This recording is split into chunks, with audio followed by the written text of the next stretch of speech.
德麦西亚视频站。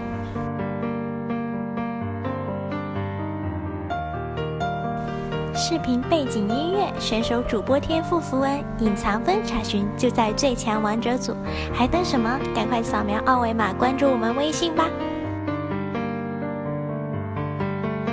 Heavy just doing quite a lot with it, and then Italy is banned by Giants. It really has been not challenging for Smitty J though, and Splice have got to start mixing things up if they want to make any member of Giants uncomfortable. Yeah, we didn't get to see the matchup 1v1 at all. I had some comments on Twitter. It's like, what? Crepo thinks Fizz is bad into Poppy. So perhaps it is a winning matchup. It didn't seem that strong so far. Obviously, we didn't see it in the 1v1 early when the Ignite does pay dividends. We'll never know. We'll never know until we see it play out. And then even then we won't know because we need a larger sample size. Of course. So that's how we need significant stats for everything. So the Sivir banned away, of course, no-brainer there. Giants have been sticking to their guns. And speaking of guns, they take Graves off the board on Splice's side. And that leaves Giants with one more to ban away. So, do you think they try to go for the Poppy first pick away? I don't really think so with Fiora still up. Considering the way the series has went, I think they have to. I mean, what else is there? There's an early value on Corki that you could place for a flex. Oh, and there's the Fiora ban. Banned out. Yeah, this almost has to be Poppy first pick. Yeah, so there we go. Poppy first pick again. We got 100%. And it's Wonderware that gets this time. Splice being on the blue side for the first time this series. Giants, of course, still leading the drive. All 1. Smitty J's champions from this split have been banned out. He played Trundle, banned. Graves, banned.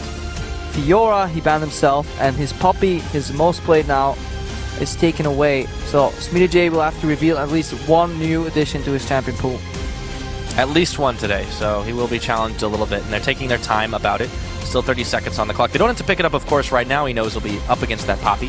Gragas Braum should be a good rotation here from Giants. Obviously, if you saw that, were winning really hard with teamfight. Obviously, Nautilus is now back on the table, but I think getting the way the Braum here from this buff, who probably doesn't play Nautilus himself, is a good decision.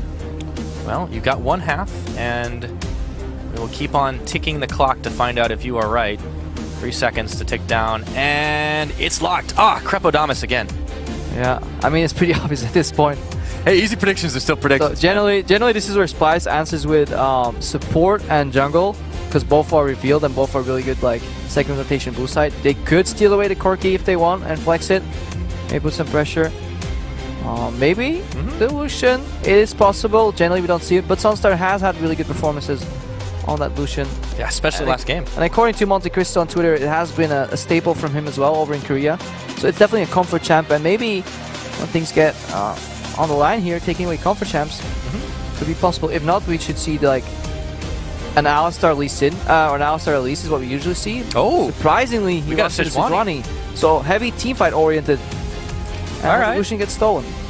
Yeah, and I like the Lucian takeaway, not just because it has been comfortable for Sunstar, but because it's also comfortable for Kabi. He's not had as much success on it. Let's be real there. But it's still comfortable for him, and they have got some serious bashing potential. Will we see the answer here? I wonder what the last pick is going to be. I think Corki Jin could be a good rotation here from Giants, so they leave the last pick to see what top laner fits really well into the equation. The blind Azir is obviously possible, but then we may see another Zed come out. But that would mean triple physical though. That's the one thing Spice have done here. They don't have the magical component from getting the Corki by revealing the Lucian. Giants knowing that too, you know, I think they can take this somewhat safely. They've also got exhaust, potentially double exhaust yet again if that Zed does get locked in for Senkux. And the Kalista, of course, with Braum. That's another very powerful combo that... I like Kalista more than Jin, but I think Sunstar's Kalista just hasn't been that great. So for Giants particularly, I was expecting the Jin here, given the context. For Skirmish though, and the ability to get that Braum in there, soak up damage, take him out and throw him back in, Kalista is a strong pick. We will have to see. So Splice now taking their last pickups. We haven't seen Thresh this series at all, actually. Alistar is still available to combo with the Lucian yet again. And now the bold decision is like, do you play for the winning matchup and the losing team comp? Or you just simply pick the Corki and have the losing matchup? It almost has to be. Yeah. Maybe a LeBlanc if you really want to get fancy. Well, speaking of fancy. Oh, he does it! Oh, we got a Vel'Koz. Damn it, I didn't predict the Vel'Koz mid. worthless call. That's it's all right, man. I don't know. Very few people predict the Vel'Koz mid. The last time we saw that one in Europe, of course, it was Peppy playing it.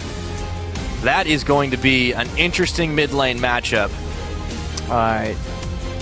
I think we need some pressure on Giants' side. If they go for normal lanes, they need something that can actually win the early duels. I forgot about GP in all this craziness. He does trade well early. Hustling. He's having fun this game. Going back to some of his older days. I think he was a Shaco player. Pretty sure. At the end of the day. Yeah, GP wins trades early against Poppy with just continuous harass and then grass sustain. He can get dove though. That's what he needs to avoid. Poppy Sejuani diving him. Yeah. But he can buy some time later on. And both teams, I mean, there's no split push here. There's no poke siege. This is just raw team fight on team fight. We are in for some good old-fashioned bashings back and forth. Of course, the Thresh Lucian Wifesteal lane on that bottom side going up against Sonstar and Hustlin's Callista Braum. And there is some poke from Vel'Koz. There is, yeah, but if he gets caught, I mean, talk about being dove, man. That is hard to get away from. You've got no escapes. I mean, the Dade summoners are one thing, but he'll have to put on boots fast. Yeah, get those distortion boots. Maximum value out of those summoners. I wonder how that Vel'Koz matchup plays out. Generally, the matchups that beat Azir are the ones that outrange him heavily, and Vel'Koz should be able to do that to some extent, or at least access the minion wave without being in soldier range or threat. It was the counter pick. They knew it was against the Azir. They needed some magic damage. Mato leans in. It's the handshake off. Potentially final game. Potentially the last game we've got in this series. Splice on the blue side elect to do something a little bit different. And why don't you guys at home tell us if you think it will be enough to even the series back up. Hashtag SpyWin. If the Vel'Koz Sejuani teamfight combo will be enough to take it, or hashtag Giants win. If they are, hashtag GIA win, I should say. If they're going to close this one out on the back of some impressive performance from this newer squad, we will have to find out. Splice. Oh man, this is... I'm looking at my chops already, Krepo. These are going to be some good fights as we load up onto Summoner's Rift. Or we get a lane swap and nothing happens for 20 minutes. Shh, don't jinx it. I actually wonder if we'll see a lane swap here. Yeah, there's a lane swap. You don't know yet. Damn it, It'll also be Australia lanes. Not yet. Sending their bot lane early, top. Wonder why. Maybe they really want to dodge that GP into Poppy early. Or they just want to surprise with an invade, because Thresh Lucian beats Callista Braum pretty handily, I feel, in terms of pressure. They will never kill. They'll probably go even on CS. That is true. But does Kabi Nisbeth beat Sonstar Hustle? 30 seconds until minions. I mean, those two haven't been together that long, so we don't have as many data points together. Yeah, but I still think they will beat him in terms of push and pressure. They can get ganked and die though. Yeah, that's for sure. That's very true. Talk about this mid lane, because Peppy and Senkux we kind of highlighted as being a very potentially explosive back and forth, and this is an interesting matchup, to say the least. Look at the pings here. Giants saying, avoid those wards, walk into the lane. Giants, are they now... This is where I just wish we could talk to the coaches. Are they initiating a lane swap of their own or predicting the lane swap match? Because there are arguments to be made for every single case here. Hustlin. He sees the dual lane, so he's not going to invade. And now he runs back to camp. Really good adaptation. He wants to stop the enemy jungle and obviously top laner, the dual jungle, he wants to stop. Then he wants to see the dual lane. He knows that's not happening there on the other side of the map, and he goes back to the camp. Camp does make that matchup a little easier for Callista Braum if they get back in time.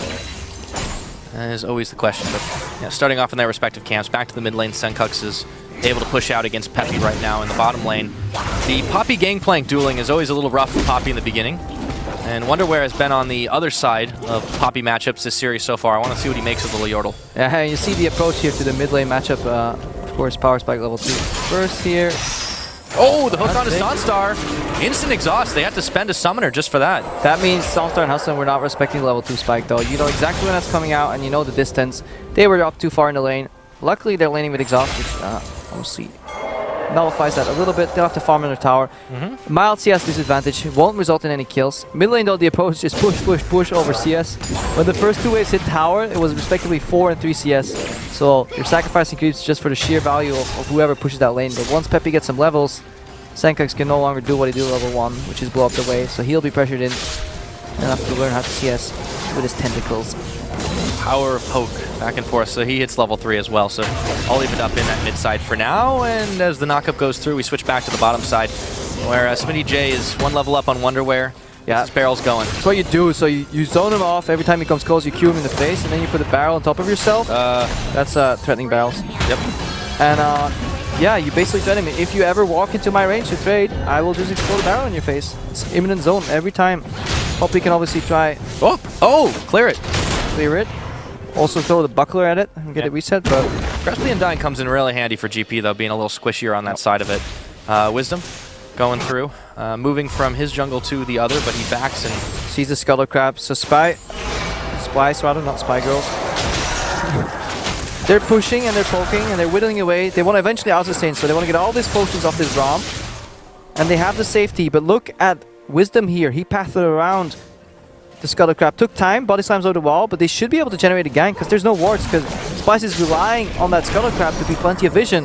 Wisdom's even respecting the possibility of having a river ward here. This could be a dead Nisbeth if he commits her to play. All they need to do is bait him out so he flays. I just got spotted. And here comes Wisdom. So Nisbeth and Kabi were separated. That was a respect flash there. Yeah, this is tricky. As he moved up, he got spotted there. The outplay here is by Wisdom body slamming and not flashing, and basically saying, Kabi, you have to flash here. You have to respect the fact that I can body slam flash you. But those are minuscule outplays. I really like the body slam over the wall though, from Wisdom, circumvening that Scuttle Crab vision, but that obviously gives an experience edge to Trashy, who's continuously been farming. Very true. You know, Trashy has had his ups and downs in the series so far. This time on the Sejuani, this is going to be a really, really interesting matchup. Sejuani is a champion that I feel like even when she's out of meta, which you could argue has been quite some time, she's never that far down the tier list. Yeah, but she suffers from very predictable play patterns. She has maybe one gank opportunity, and even that one, it rarely pays off, so she kind of likes just farming to level 6. And that obviously can get punished because Gragas also has a window of opportunity to kind of get an opening. At level 6, she can be destructive in her ganks. Wonderware and Smitty continue to trade it out down bottom, but you know, we talked about the mid matchup. We've talked about these two top laners for quite some time. I really want to focus though on the Koreans on the side of Giants, because these guys have really stepped it up big in the last couple of games. Obviously, they had some impressive performances, but we'll come back to that in a minute since Smitty's taken way too much poke here, and Wisdom comes around the side. The bait was real. Speaking of Wisdom, Barrel comes out, pops him, doesn't have 6 though. Yeah, he can't body slam in because of Steadfast Presence, and those Koreans exactly are the ones behind, because if you look at the gold, 8.3 versus 7.8 right now, so 500 gold down. That is sheerly coming from the CS. Oh! J. Oh! Smitty J takes a hammer to him. Okay, that is a quick first blood. All right. Smitty not respecting. Don't do that. Base of your tower. That's just straight up disrespect. Yeah. Comes in, steal. Oh, it's getting worse for Wisdom. Yeah. He's definitely hurting for some farm. The flail's coming out. I mean, you don't look at the CS, but the amount of big camps that he's down here, comparing experience, he is 4.4 on the level. Trashy is 5.6, approaching level 6 here once he gets done with the Krugs. So Trashy has a big experience lead overall. Level 6 versus 4 here, 2 levels ahead, 1.5 kind of. Yeah. We're 800 gold difference right there, Giants. Starting out in a hole. And this all comes from the failed gank. Like, trying to get around the Scuttle Grab cost him time, so he invested in a gank opportunity. It didn't work just quite well, and then he went for another gank here in the bot lane onto Wonderware, and that cost him everything. And now this matchup is going to tilt slightly forward eventually to Wonderware, because he survived the rough part, and he got a kill to boot. Smitty hasn't been popping his barrels the proper way. This time he gets a little bit of execution onto Wonderware, so finally he starts returning fire, but Wonder has been incredibly quick-handed to take those down, and look at the damage he's dealing out onto Smitty J. See what he did though, he throws out his auto attack with the buckler, obviously E's and Q's right after just to connect all the damage, and he walks out short as possible in the trading departments, and there wasn't even any combat really to set up that grasp. And then as a return here, looking at the top lane, there was about a 20-25 CS differential between Sunstar and Kabe, but they have bridged the gap to just 10. They're at a really rough part of the matchup now though. BF Sword into just Vamp Scepter. It's a little less punishing obviously since the BF got a little cheaper. It's less strong. But obviously in terms of all-ins, you can just get blown up. Kabi Get a little bit of damage onto Hustlin. He'll be able to heal a lot of that right back up. Sonstar has actually had a little bit more troubles this game in the 2v2. And it goes back to what you were talking about. Started at level 1. The Kalista, though, also not quite as strong.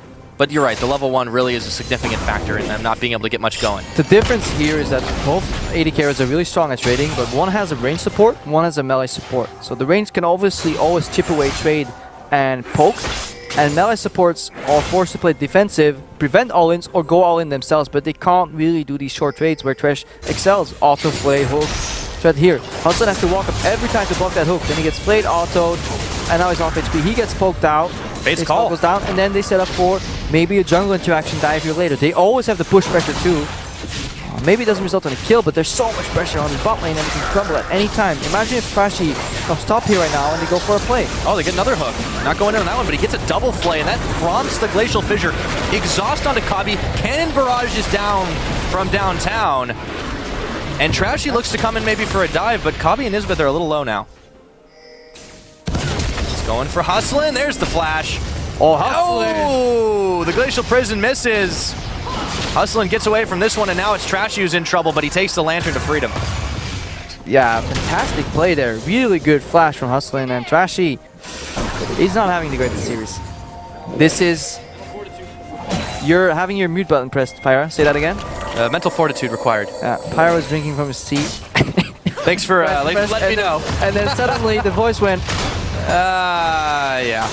I do that sometimes. Wonder and Smitty. Wonder's a little bit low on this one because he disrespected the tower. Yeah, as long as you don't press my mute button, no, I'll start. Did that to Kobe once. And me. You're right, I had the wrong one both times. Oh, okay, Wonderwear. Oh, and he gets the BM Buckler. He finishes the kill. Obviously, Poppy's melee auto attack becomes ranged once the passive comes up. And if he kills the target, the Buckler returns immediately to yourself. You no longer have to pick it up. That shield was enough. This is ultra BM play. Just fantastic Poppy play from Wonderwear. Yeah. You know, I thought the GP matchup would be a little bit better, but I mean, it's showing Smitty J up. If you base in front of a brush and you give Poppy a kill, yeah, perhaps not the wisest of decisions. Disrespect, man. You can't afford to do it. Unless you're Wonderwear for this game, apparently. Trashy moves to take out a red on the opposite side of the map. Especially with these Sheen trades, too. Just it makes that short trade potential for Poppy so much stronger. Yeah. Whoever's winning gets the most value out of their Sheen, obviously. Oh, Again, a very obvious statement, but... Hey, still holds true. Trashy looks like he moves back up into the topside jungle. Could try to set up another dive. Yeah. Now the cooldowns have reset. Close enough, too. You have to take the Lantern of Shame. When you E-flash, miss, ulti, miss, you're stuck under the tower, you know, it's, you get to reflect on what you've done wrong in the jungle corner for like a minute and a half, wait for your ulti. And you need to see if you're up for the task of trying it again, because continuous pressure from this 2v2 lane in the top lane. 25, 30 CS up right now, and the tower on half HP. No, Trashy won't be spotted, but he's not going in for it this time, and now they play Hustlin back again. Glacial Fissure pops up Nisbeth, and they Fates call Hustlin in, but he has to go right on back, and he's down. Kabi gets the kill credit, and a pair of teleports after the fact, being a double kill for Kabi. Smitty J here to defend, but against 3 members of Splice, what can he do with the barrels? Just trying to clear him away, and he has to run back. That'll be a tower on top of it. Yeah, this is Calm Force. They're too low. Resources overall. They're not at a point to fight. Look at the build differential here. Going into this fight, there was a BF sword and a Call Phoenix Warhammer, as opposed to a Cutlass on the Kalista, trading 2v2. Yeah. You don't have the burst potential if you're Sunstar and Hustlin. And this is why we like to kind of see the Jhin, because he seems much more aware of his kill potential on that Jhin. They started the play themselves, they got counter-ganked, they were not aware of where the jungle was, and they were hoping that the Cannon Barrage was enough to kind of fill whatever they needed in terms of damage. They get hooked here, let's watch this again. They're also engaging on this belt, which still has Flash, he flashes out here. They take the full culling, and here Trashy comes in. Even if Trashy wasn't there, I think that would have been at least a support for support trade and a waste of CP, so... Yeah. Once again, questionable decisions. You know, we saw Giants have had these crisp games, and then individually they've started falling apart in all these other games, and Splice taking advantage in this early stages to get themselves a 3,000 gold lead and a tower. It is an indication, though, of solo queue synergy. When you fight the same way, regardless of what items you're on, you always just say, like, this play is good, we catch support, we go all in, we use our CC to layer them. But you have to respect the fact that you are so much AD down. Like, if you compare the raw amount of AD, 153 here on the Lucian. 120 only. She's gone in. Lista. Oh, Geometry hitting Sonstar in the back of the head, and he knows his day is done. Kabi 3-0 on the Lucian. Meanwhile, Wonder trying to deal with Smitty and Wisdom, but he doesn't have enough of a health bar for that, or does he? Barrels will knock him down, and Wisdom finishes him off. Yeah, but it's another tier 1 tower traded here. Seconds has to go back to the mid lane. No more ghosts available. Complete river and deep vision control though on the side of Spice. They're really picking their battles wisely. A lot more skirmish oriented, making it count. Now Hustlin will take the Tectonic Disruption and tank it up to finish for Peppy, who then puts an immediate Sundis down, and Senkook's a little bit low in this one, but he's got backup. Yeah, the map's divided half and half right now. Left side for Giants, right side for Spice. Blue buff to Peppy. 3,000 gold lead though at 13 minutes. That's big. Yeah, that's starting to get even bigger. And the mid lane marquee matchup has really not been all that exciting since it has been a farm fest and both teams just rotating around onto the top and bottom sides. Giants will take the moment to grab themselves a Rift Herald. Yeah, it does show you the value from that Lucian steal though. We were debating second rotation blue side. Picks 2 and 3, what it's going to be. We expected support jungle, and it was the Lucian coming out. Early pressure on Sunstar's champion pool. He did not opt for the Jhin, and he's struggling on this system. Very true. Well, and Giants seem to be struggling in standard lanes. I mean, this is the second game we've seen them fall behind in this series where there have been standard lane setups. The 2 lane swaps executed better, and they won those. Yeah, they did fall behind, I think. One of them, Spice, about 1,000 gold, but it was enough to slow down Spice's 1-3-1.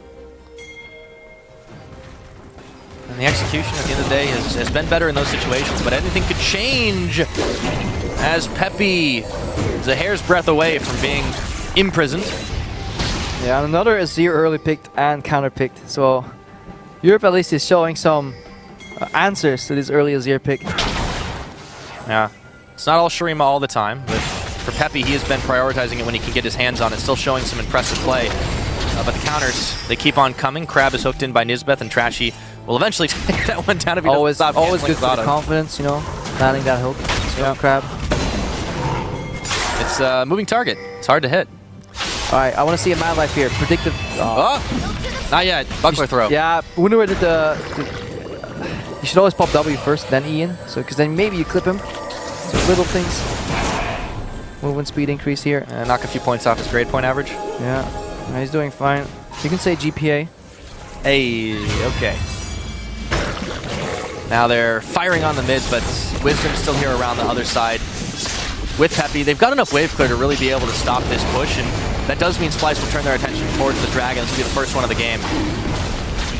We haven't seen too many Dragons contested.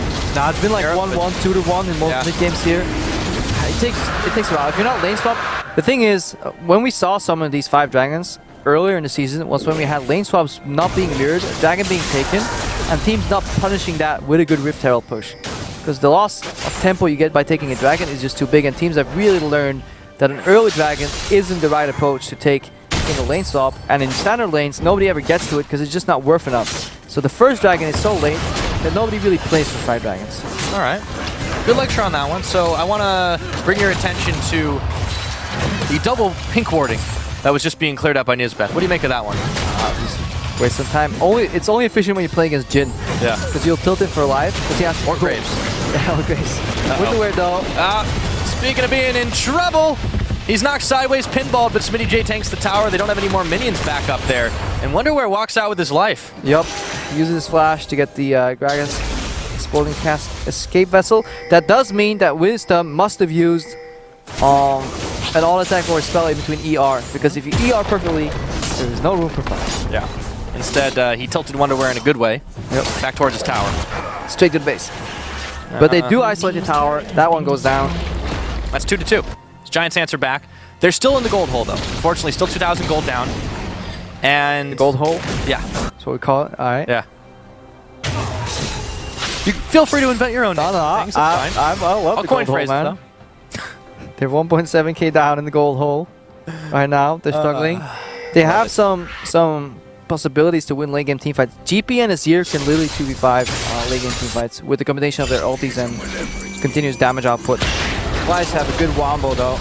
Flying from Wunderwear with his steadfast presence to prevent any of these Azir shuffles, Kalista hops. He can shut down the backline single-handedly. and then Senkux and Trashy can just unleash with massive AoE damage. Look at the potential you have in that. Trashy just connects a knock-up and then gets Glacial Prison off, and then lose the life form disintegration ray. I totally did not read that. Yep. That's the Senkux, the Vel'Koz ulti for people Second wondering. hardest ultimate to read out after Urgot's hyperkinetic position reverser. LFDR. For those of you wondering, yeah. I'll just call it LFDR. I don't even acronym it, but Trashy in the moment is actually in a little bit of trouble himself. Flashes, and there is his ultimate. The Glacial Prison knocked back in, and Smitty J parleys him down for his first kill of the game. The thing about Trashy, everything he's done on this champion as per its nature has been telegraphed, and that's the trouble. That's where Giants can answer. Yeah, they punished him again. He's the good thing about Trashy so far, despite many mistakes, he's not afraid of going aggressive. The bad thing for Trashy is, despite many mistakes, he is still not afraid to go aggressive. And it cost him his life. And Trashy, yeah, cost him his life, cost him his flash. He's still having a hard time this game. If you can nail an ultimate combo, Splice are in excellent position to fight it out.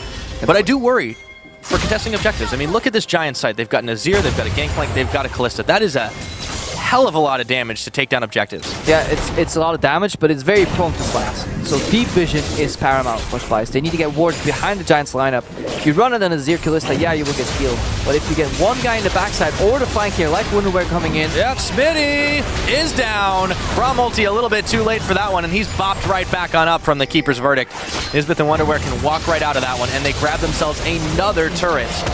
Yeah, get another tower. They were too afraid to commit to the Braum kill. In the end, it's just the life of a support. Doesn't really matter that much. Just some gold. Mid lane falls too. It seems. Always under siege. Yeah, look at where Sunstar and Wisdom are on the map. The two Koreans are doing Gromp and pushing tier 1 bot while the base is under siege. Definitely some miscommunication there.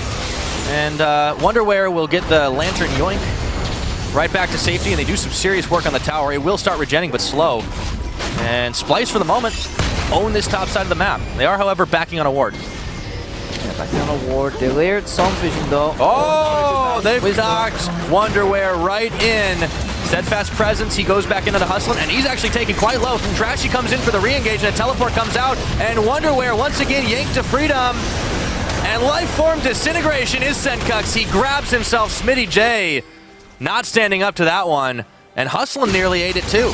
Yeah, Pepinera now goes down. He he's caught! Grabbed, he's dead. The problem with the engage there from Giants is it's a beautiful pick-off, but if no Sunstar or Pepinera are not present, either of them, there's just simply not enough damage to finish it off immediately. Sunstar is there right now. His counterpart Kobe is finding the remains of the Gromp, so he is pushing down the bot lane. Finally sets his eyes on tier 2 tower. Tier 1 tower mid lane goes down 2 on the side of Splice. Splice taking absolute control of this game. The series has been ping-pong, back and forth. One game, and Wisdom, knock, who's there? A dead Gragas as Trashy gets the kill for that one, and Kabi gets another tower. 21 minutes, it started to spiral out of control, but the Fate's Call knocks in Kabi, and he's got no backup for now. See if he can save his own life, and he calls the wrong way, unfortunately, but they've got enough damage to take him out anyways. Sunstar too low, and he's pinned by Wonderwear, taken out. Another kill for the Poppy, 4-1 and 2.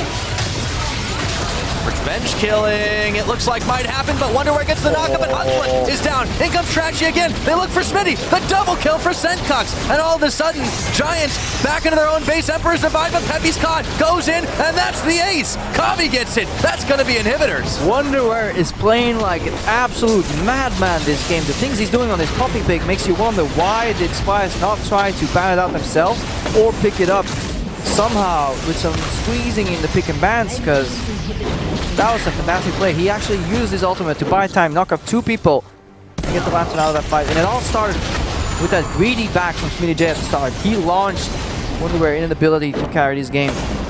Peppy does not look happy in that player cam.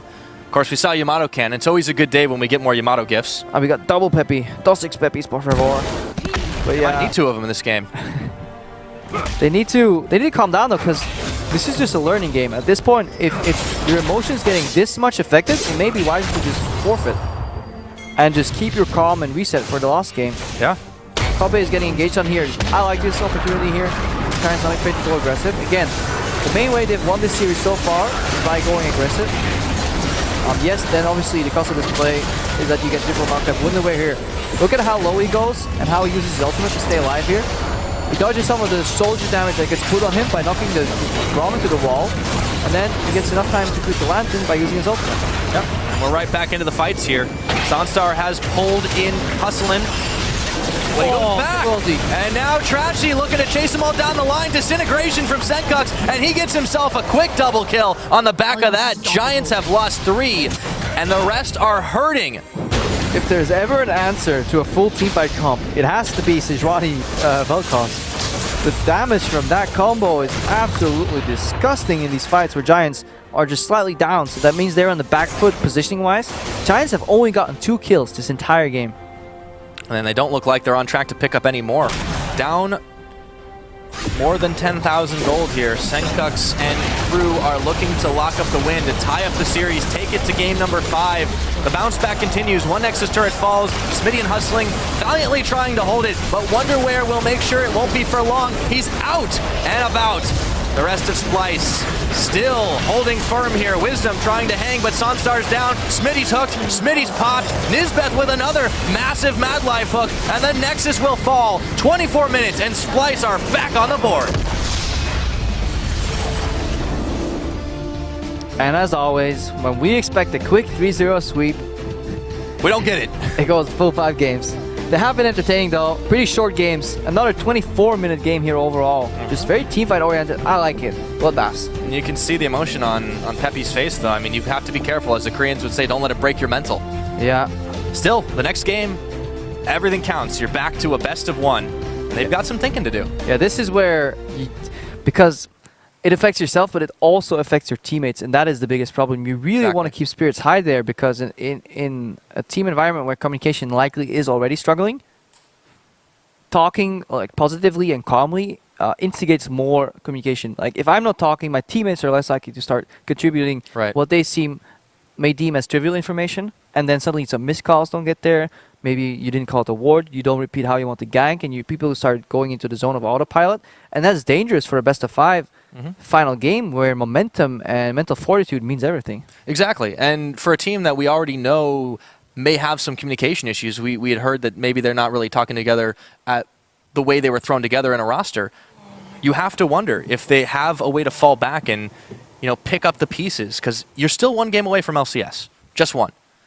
But after a loss like that, it's hard. Yeah, just go outside, find a way to relieve some stress.